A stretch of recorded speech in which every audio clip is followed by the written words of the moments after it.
Frank Luntz, it's good to have you here. I guess the first question is, what is a guy who makes his living in the political field and is a great message guy, after I think you're the guy who made death tax part of the political lexicon. What is your role with the NFL in all of this? Well, actually, you mentioned that I'm trying to help these players not have to pay as much in taxes at the end of the season. I follow public opinion, and I follow public trends. And what's interesting about this discussion is I think that the NFL deserves significant credit for raising the issue, for being willing to focus on it. Commissioner Goodell has spent a significant amount of his time over the last several years drawing attention to the equipment improvements, drawing attention to the rule enforcements, these specific that'll make a difference in the health and safety of the players. And I'll tell you two things that I found in the research I've done. Number one is that football fans want to protect the integrity of the game.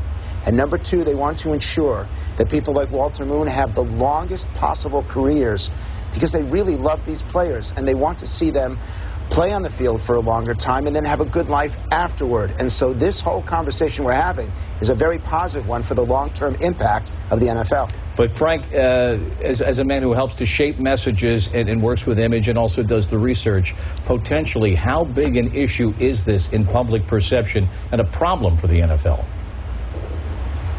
It's a significant issue, and I actually think that the numbers are going to get even more challenging for the NFL as more people come to realize these safety issues. But it's a legitimate concern, and it has to be dealt with in real, specific ways. You've got to look at the equipment and use the most advanced, scientifically sound equipment possible. You've got to, as Walter Moon said, teach these players personal responsibility and accountability, that in the end they can't play this game and blame the NFL when they know that they're playing hurt, they know that they're playing and they shouldn't be.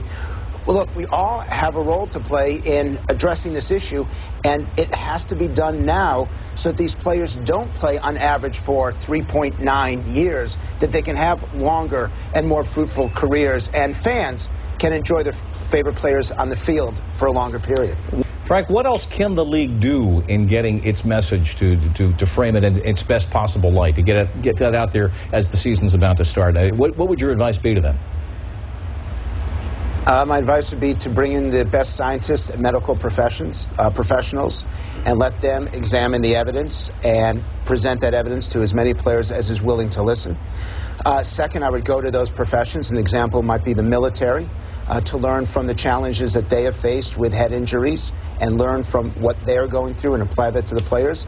And third is to embrace this concept of enforcement of the rules, because when you get enforcement, when you get officiating that doesn't allow some of these illegal hits, that in itself will protect defenseless players and make a difference in the quality of play on the field. All three of those the NFL not only should be doing, but I believe is doing at the current moment. All right, Frank Luntz, it's a busy year, election year. Thank you for your time on a different topic, but one, of course, that you've been engaged in. Warren Moon, you've got a game to call this evening in Kansas City with Seattle. Good luck for that. Ryan, stand by.